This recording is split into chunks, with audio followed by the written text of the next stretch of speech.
ఇది కథలో అత్యంత ముఖ్యమైన క్షణం. This is the most important moment in the story. What happened when Rama's foot touched the stone? After a long time, I am making another video on picture description. మనం spoken English ని కూడా improve చేసుకోవాలంటే ఈ వాక్యాన్ని మనం రాబట్టడం కోసం కొన్ని comprehensive questions వేసుకోవాలి. What is the name of the great Indian epic that the story comes from? Be రూపమైనటువంటి ఈజ్ తీసుకున్నాం. ఈజ్ అంటే ఉన్నది. Complement that describes the subject. Subject గురించి మరింత ఎక్కువ వివరణ ఇచ్చేటటువంటి the sage with the long beard standing on the left. First part uses has to show position. The second part uses wears to describe an action. Main clause is Ahalya stands near a large grey rock.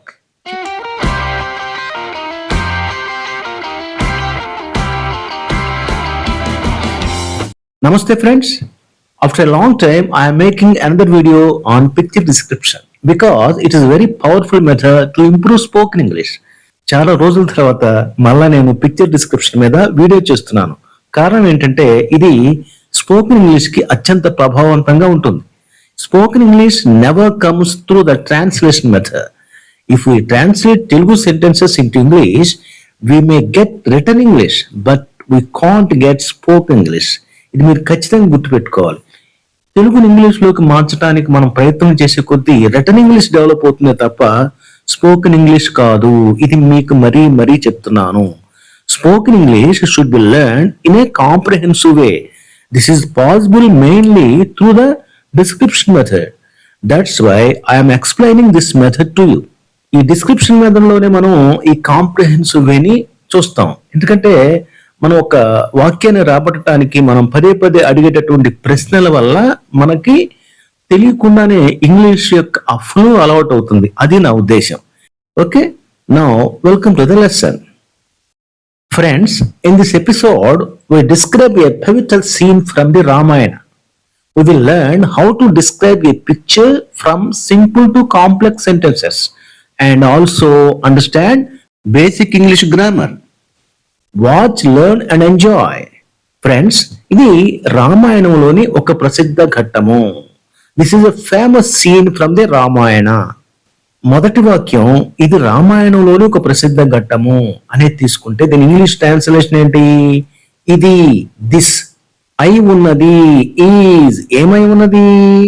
ఒక ప్రసిద్ధ ఘట్టము, ఏ famous scene. ఎక్కడిది ప్రసిద్ధ ఘట్టము? రామాయణంలోనిది, from the Ramayana. This is a famous scene from the Ramayana. ఇది రామాయణంలోని ఒక ప్రసిద్ధ ఘట్టము. ఈ తెలుగు వాక్యాన్ని ఇంగ్లీష్ లోకి మార్చడం కోసం ముందు సబ్జెక్ట్ రాశాము, దిస్ అనేది. ఆ తర్వాత వెర్బ్ ఈజ్ అనేది రాశాము. ఆ తర్వాత ఇంగ్లీష్ ట్రాన్స్లేషన్ కి తెలుగు ట్రాన్స్లేషన్ కి ఉన్నటువంటి తేడా కారణంగా రివర్స్ మంత్ర ఉపయోగించి ఒక ప్రసిద్ధ ఘట్టము రామాయణంలోని అని కొంచెం మార్చాము. A famous scene from the Ramayana. ఈ విధంగా మనం ఒక తెలుగు వాక్యాన్ని ఇంగ్లీష్ లోకి ట్రాన్స్లేట్ చేశాం. రైట్. ఇది అంటే ఇక్కడ మనం రిటన్ ఇంగ్లీష్ ని ఇంప్రూవ్ చేసుకుంటున్నాం. కానీ అట్ ది సేమ్ టైం మనం స్పోకెన్ ఇంగ్లీష్ ని కూడా ఇంప్రూవ్ చేసుకోవాలంటే ఈ వాక్యాన్ని మనం రాబట్టడం కోసం కొన్ని కాంప్రహెన్సివ్ క్వశ్చన్స్ వేసుకోవాలి. ఆ విధంగా అలవాటు పడాలి. ఈ వాక్యాన్ని మనం ఎలా రాబట్టాలో దానికి సంబంధించినటువంటి ప్రశ్నలు సమాధానాలు మనం నోటితో మనసుతో ఆలోచించి వేసినప్పుడు ఆ ఇంగ్లీష్ ఫ్లో అనేది మనకు వస్తుంది. అది ఇక్కడ మీరు గమనించాల్సినటువంటి విషయం. సరేనా ఫ్రెండ్స్? ఇప్పుడు మొదటి వాక్యం అయినటువంటి this is a famous scene from the Ramayana అనే వాక్యాన్ని రాబట్టడం కోసం కొన్ని కాంప్రహెన్సివ్ క్వశ్చన్స్ వేద్దాం. Friends, look at the picture. Do you know which epic this scene is from? లేదా what is the name of the great Indian epic that the story comes from? ఎలా అని అడగచ్చు. ఈ దృశ్యము ఏ ఇతిహాసం నుండి వచ్చింది, లేదా ఆ యొక్క ఇతిహాసం పేరేంటి? Yes, it comes from the Ramayana. సహజంగా మేము క్లాస్లో లెసన్ చెప్పేటప్పుడు ఈ కాంప్రహెన్సివ్ క్వశ్చన్స్ ని పిల్లవాడిని అడుగుతాం. అప్పుడు స్టూడెంట్ సమాధానం చెప్తాడు, it comes from the Ramayana అని. ఇక్కడ మీరే స్టూడెంట్, మీరే టీచర్ అన్నమాట. ఇక్కడ నేను చెప్పాల్సింది ఏంటంటే మీరు ప్రశ్నించటం, దానికి సమాధానం చెప్పడం కూడా అలవాటు చేసుకోండి. అది కూడా పైకి వినపడేలాగా. ఓకే, ఇప్పుడు ఈ వాక్యం గురించి కొంచెం గ్రామర్ చూద్దాం. This is a very simple sentence. Use it to introduce something. సహజంగా దేనైనా పరిచయం చేయడానికి ఇలాంటి వాక్యాలను మనం రాస్తాం. దీని స్ట్రక్చర్ గమనించినట్లయితే SVO pattern. The structure is subject plus verb plus object లేదా subject complement. Here this is the subject. ఇక్కడ దిస్ అనేది సబ్జెక్ట్. Is the verb. ఇక్కడ ఈజ్ అనేది వెబ్. ఇక్కడ మెయిన్ వెర్బ్ అనేది లేదు. అందుకని చెప్పేసి వాక్యంలో ఖచ్చితంగా మనం వెర్బ్ ఉండాల్సిందే. వెర్బ్ లేని వాక్యం ఇంగ్లీష్ లో ఉండదు. కాబట్టి ఇక్కడ బి రూపమైనటువంటి ఈజ్ తీసుకున్నాం. ఈజ్ అంటే ఉన్నది. ఏమున్నది? ఇది ఒక ఫేమస్ సీన్ అయి ఉన్నది. రామాయణంలో ఒక ప్రముఖ ఘట్టమై ఉన్నది. And a famous scene from the Ramayana is the complement that describes the subject. Subject గురించి మరింత ఎక్కువ వివరణ ఇచ్చేటటువంటి దీన్ని మనం సబ్జెక్ట్ కాంప్లిమెంట్ అంటాం. సహజంగా మనం ఎస్విలో సబ్జెక్ట్ రాస్తాం, వెర్బ్ రాస్తాం. ఆ తర్వాత ఆబ్జెక్ట్ ఉండాలని లేదు. మిగిలినటువంటి రిమైనింగ్ వర్డ్స్ మనం ఒక పద్ధతిలో పేర్చి రాయగలిగితే వాక్య నిర్మాణం సహజంగా వచ్చేస్తుంది. ఇవన్నీ కూడా మనం ఇప్పుడు దాకా ఎన్నో చూసాం. ఇప్పుడు మనం సుమారుగా 2 నెలల నుంచి మనం ఈ స్పోకెన్ ఇంగ్లీష్ కి మనం ఎక్కువ ఇంపార్టెన్స్ ఇస్తున్నాం. కాకపోతే ఇక్కడ ఏంటంటే సైమల్టేనియస్ గా రిటన్ ఇంగ్లీష్, స్పోకెన్ ఇంగ్లీష్ రెండింటి గురించి చూస్తున్నాం. మరియు మూడవది ఈ కాంపిటేటివ్ ఎగ్జామ్స్ రాసేటటువంటి విద్యార్థుల కోసం కూడా మనం కొంత ప్రయత్నం చేస్తూ ఉన్నాం. అంటే 3 in 1 లాగా. అంటే ఈ వీడియో మనకి 3 రకాలు ఉపయోగపడుతుంది అనమాట. Written English, spoken English and unemployees కి. సరేనా ఫ్రెండ్స్? ఇప్పుడు ఈ వాక్యాన్ని మరికొంత స్కాన్ చేద్దాం, అంటే డిస్క్రైబ్ చేద్దాం. This is a famous scene from the Ramayana. Which tense is this sentence in? Which tense is this sentence in అంటే is it in the present tense, past tense or future tense? Yes, you are correct. This is in the present tense. Now, what type of sentence is this? మరి ఈ sentence యొక్క రకం ఏంటి? ఏ విధమైనటువంటిది? ఏ రకానికి చెందినటువంటిది? Is it a positive sentence or a negative sentence? Yes. As you know, this is a positive sentence. మీరు అనుకున్నట్లుగానే ఇది positive sentence. ఓకేనా? Now, for the benefit of those appearing for competitive exams, let us look at the parts of speech for this sentence. Right friends, ఈ వాక్యంలో this అనేది demonstrative pronoun. This, these, those, that ఇవన్నీ కూడా demonstrative pronouns. అంటే ఫలానా అని చెప్పడానికి మన పనికి వచ్చేటటువంటి ప్రొనౌన్స్ అనమాట. ఈజ్ అనేది బి ఫామ్, లేదా ఇది ఒక్కొక్కసారి మెయిన్ వెర్బ్ గాని ఒక్కొక్కసారి హెల్పింగ్ వెర్బ్ గాని వాడతాం. ఇక్కడ మనం లింకింగ్ వెర్బ్ గా వాడాం. ఓకే. ఏ అనేది ఇండెఫినిట్ ఆర్టికల్. ఆర్టికల్స్ మొత్తం 3 రకాలు ఉన్నాయి కదా, ఏ అండ్ ది. ఏ మరియు అండ్ ఈ రెండింటిని మనం ఇండెఫినిట్ ఆర్టికల్స్ అంటాం. దీని డెఫినెట్ ఆర్టికల్ అని అంటాం. ఆ తర్వాత ఫేమస్, ఇది ఎడ్జెక్టివ్, విశేషణం అనమాట. గుణాన్ని తెలియజేసేది ఎడ్జెక్టివ్. తర్వాత సీన్, ఇది ఒక పేరు, దీన్ని మనం నౌన్ అని చెప్పేసి పార్ట్స్ ఆఫ్ స్పీచ్ లో అంటాం. ఫ్రమ్, ఇది ప్రిపోజిషన్. చిన్నప్పుడు మనం చదువుకున్నాం కదా విభక్తులు, ఆ విభక్తులే ఇవి. ది అనేది ఇంతకుముందు చెప్పుకున్నాం, డెఫినెట్ ఆర్టికల్. అలాగే రామాయణ, ఇది ప్రాపర్ నౌన్. అంటే పేర్లను తెలియజేసేటటువంటి నౌన్స్ ని మనం ప్రాపర్ నౌన్స్ అంటాం. సింపుల్ గా మనకి పార్ట్స్ ఆఫ్ స్పీచ్ ఇది. ఓకే ఫ్రెండ్స్, మొదటి వాక్యం మీకు అర్థమైంది కాబట్టి రెండో వాక్య సాధనను కాస్త స్పీడప్ చేద్దాం. ఈసారి ముందుగా వాక్యం రాయొద్దు, మనం పిక్చర్ ని డిస్క్రైబ్ చేసి వాక్యాన్ని డిరైవ్ చేద్దాం. సరేనా friends? Just observe the picture and identify the characters. Who are the people in this picture? Okay, I will ask you one by one some questions. Who is the sage with the long beard standing on the left? Yes, he is sage Vishwamitra. And who are the 2 young boys holding bows and arrows? Yes, they are Rama and Lakshmana. Okay, who is the woman standing near the stone? Who is the woman standing near the stone? You are right. She is Ahalya. Good. ఇప్పుడు ఈ అన్నింటి ఆధారంగా ఒక వాక్యం రాద్దాం. Now let's write the sentence based on all these things. If we put them all in a mixer and grind them, what is the sentence that comes out? Just సరదాగా అంటున్నాను. వీటన్నింటిని మనం మిక్సీలేసి బయట తీస్తే ఏ వాక్యం వస్తుంది? ఈ చిత్రంలో మనం విశ్వామిత్ర మహర్షి, రామ, లక్ష్మణ మరియు అహల్యను చూడవచ్చు. In this picture we can see sage Vishwamitra, Rama, Lakshmana and Ahalya. Friends, now let us look at the sentence structure. In other words, let us discuss the grammatical elements of this sentence. ఒకసారి మనం ఈ వాక్య నిర్మాణం గురించి చూద్దాం. The sentence uses the modal verb can to show ability or possibility. The structure is subject plus modal verb అంటే can plus main verb plus object. Here we is the subject, can is the modal verb, see is the main verb and the list of names is the object, right? Friends, ఈ వాక్యంలో మనం can అనేటటువంటి modal verb ను ఉపయోగించాం. Can అనేది దేనికి ఉపయోగిస్తాం? ఎబిలిటీని లేదా పాసిబిలిటీని, సామర్థ్యము లేదా అవకాశం. ఇక్కడ విశ్వామిత్ర, రామ, లక్ష్మణ మరియు అహల్య వీళ్ళని మనం ఈ చిత్రంలో చూడగల అవకాశం కలిగింది. చూడగలగటం, గల అనేటటువంటి అర్థంలో మనం ఈ కెన్ ఉపయోగించాం. మరి ఈ వాక్యము ఏ టెన్స్ కి చెందింది? Which tense is this sentence in? Right, simple present tense. Then what type of sentence is this? This is positive sentence.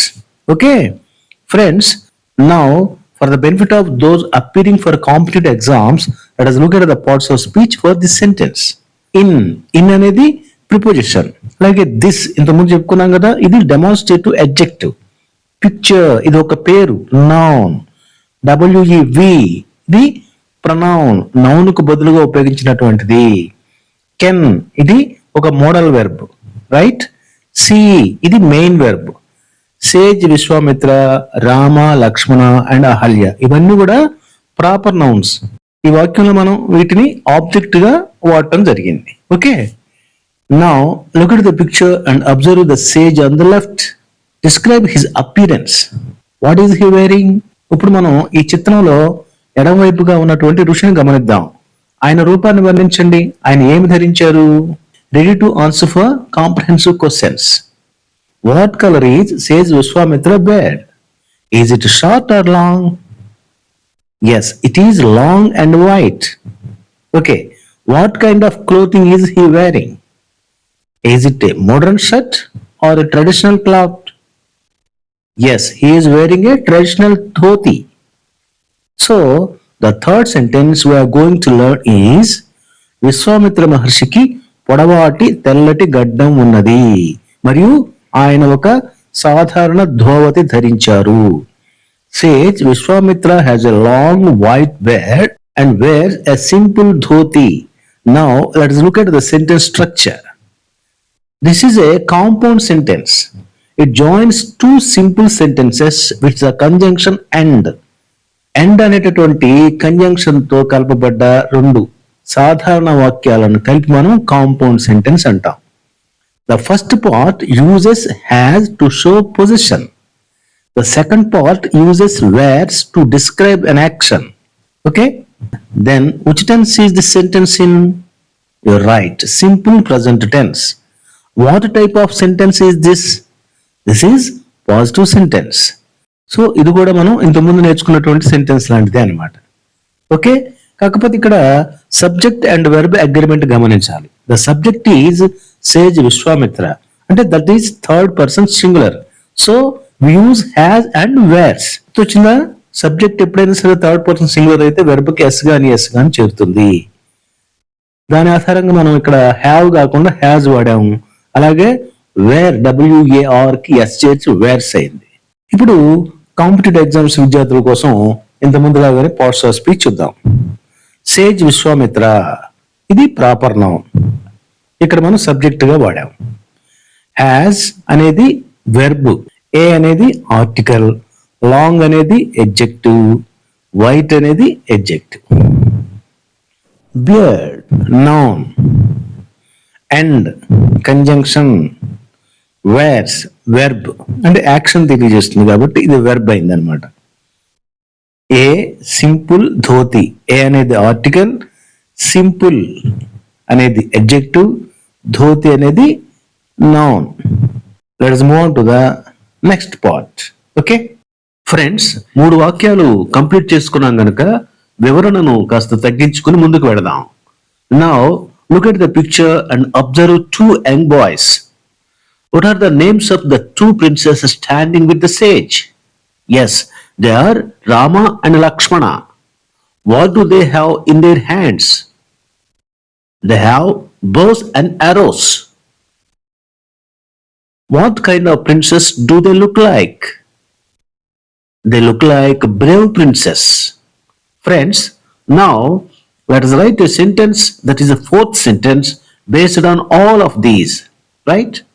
Rama and Lakshmana with their bows and arrows look like brave princess. రాముడు మరియు లక్ష్మణుడు తమ విల్లంబులతో ధైర్యవంతులైనటువంటి రాకుమారులా కనిపిస్తున్నారు. Now let us examine how this sentence is constructed. We will discuss the grammar points related to it, right? The sentence uses the verb phrase look like for comparison or appearance. Look like అనేది appearance లేదా వలే, ధైర్యవంతులైనటువంటి రాకుమారుల వలే అనే అర్థంలో వాడబడింది అనమాట. The main subject is Rama and Lakshmana which is plural. ఇక్కడ మనం వాడిన సబ్జెక్టు ఏకవచనంలో ఉన్నదా బహువచనంలో ఉన్నదా? రామ అండ్ లక్ష్మణ, ఇది బహువచనం ప్లోరల్. కాబట్టి ఇక్కడ వెర్బ్ అనేది లుక్ వితౌట్ ఎస్ వచ్చింది. సహజంగా మనం సబ్జెక్ట్ థర్డ్ పర్సన్ సింగులర్ అయితే వెర్బ్కి ఎస్ కానీ ఎస్ కానీ చేరుస్తాం. ఆ రూల్ ఇక్కడ వర్తించదు. ఎందుకని? ఇక్కడ సబ్జెక్టు ప్లోరల్. దీన్ని మనం సబ్జెక్ట్ వెర్బ్ అగ్రిమెంట్ అంటాం. Okay friends, now let us move on to the next observation. Friends, now observe the woman and the rock behind her. Where is Ahalya standing? She is standing near a rock. What does the story say about that rock? The story says that Ahalya was cursed and turned into the stone for many years. Now let's write a sentence based on all of these. Ahalya stands near a large grey rock which was actually her farm for many years. Ahalya ఒక పెద్ద బూడిద రంగు రాయి దగ్గర నిలబడి ఉంది. ఇది వాస్తవానికి చాలా సంవత్సరాల పాటు ఆమె ఈ రూపంలోనే ఉండేది. Right? Let's now analyse the structure of the sentence. We shall discuss the specific grammatical components involved. This is a complex sentence. It has a main clause and a relative clause introduced by which the relative clause gives more information about the rock. Here, main clause is Ahalya stands near a large grey rock. Here, relative clause is which was actually her farm for many years. Right? Now, let's move on to the next sentence. Look at Ahalya's posture. What is she doing with her hands? Is Ahalya looking up or down? What does that show? Yes, she is looking down. It shows her respect and humility. Okay, what is the gesture she is making with her hands? She is folding her hands in a namaste gesture. She is folding her hands in a namaste gesture. Now, let's write a sentence based on all of these. She folds her hands and looks down with respect and devotion towards Rama. ఆమె చేతులు జోడించి గౌరవంగా మరియు భక్తితో రాముని వైపు క్రిందికి చూస్తోంది. Okay, let's now analyse the structure of this sentence. We shall discuss the specific grammatical components involved. This is a simple sentence with a compound verb. Folds and looks, they are joined by and. The phrase with respect and devotion is a prepositional phrase that tells us how she is looking. ఇది ఆమె ఎలా చూస్తోందో మనకు చెప్తోంది. Here, what is the subject to verb agreement? Yes, she is third person singular. So, verbs are folds and looks. Okay, friends? Friends, listen carefully. Look beyond the characters. What do you see in the background? What is behind the people in the picture? Is it a city or a forest? Yes, it is a thick forest. Sages usually live in forests. What is a sage's home in a forest called? It is called an ashram or hermitage. The background shows a dense forest, suggesting the ashram where the event took place. వెనక మనకి background లో దట్టమైన అడవి కనిపిస్తోంది. ఇది ఈ సంఘటన జరిగినటువంటి ఆశ్రమాన్ని సూచిస్తోంది.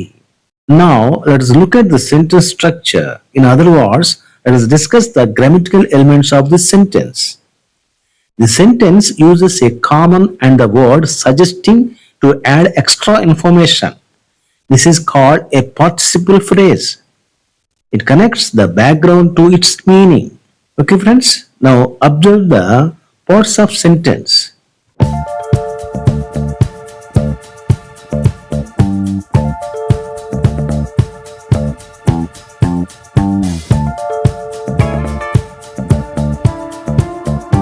ఫ్రెండ్స్, కథలో చివరి అంకానికి వచ్చాం. ఇది కథలో అత్యంత ముఖ్యమైన క్షణం. This is the most important moment in the story. What happened when Rama's foot touched the stone? రాముని పాదం రాయిని తాకినప్పుడు ఏం జరిగింది? Okay, try to give answers for my questions. Right? Who broke Ahalya's curse? Who broke Ahalya's curse? Yes, Lord Rama broke her curse. Lord Rama broke her curse. ఇక్కడ గమనించారా? నేను simple past లో ప్రశ్న అడిగాను, మీరు కూడా సమాధానం సింపుల్ పాస్ట్ లోనే చెప్పాలి. బ్రోక్ ఇది past tense verb. Break, broke, broken. Lord Rama broke her curse. Okay, next question. What happened to Ahalya after Rama's touch? She turned back from a stone into a human. She turned back from a stone into a human. Okay, very good. Now let us write a sentence based on all these things. శ్రీరాముని స్పర్శ శాపాన్ని తొలగించింది. Lord Rama's gentle touch broke the curse. మరియు అహల్య తిరిగి తన మానవ రూపాన్ని పొందింది. And Ahalya regain her human form. Lord Rama's gentle touch broke the curse and Ahalya regain her human form. Okay friends, now let's look at the sentence structure. In other words, let's discuss the grammatical elements of this sentence. This is a compound sentence. ఇది సంయుక్త వాక్యము. ఎందుకని? Again using and to join two related actions. The first action is broke the curse and the result is Ahalya regain her form. ఇది compound sentence ఎందుకయింది? మళ్ళీ రెండు సంబంధిత చర్యలను కలపటానికి అండ్ను ఉపయోగించాం. మొదటి చర్య వచ్చేసి శాపాన్ని తొలగించింది, మరియు ఫలితం ఏంటి? అహల్య తన రూపాన్ని పొందింది. ఇలాంటి రిలేటెడ్ సంబంధించినటువంటి రెండు చర్యలను ఎండ్తో కలిపినప్పుడు వచ్చినటువంటి ఆ యొక్క వాక్యాన్ని మనం కాంపౌండ్ సెంటెన్స్ అంటాం. సరేనా? ఓకే ఫ్రెండ్స్, ఇంతటితో మన పిక్చర్ డిస్క్రిప్షన్ ముగిద్దాం. See you soon.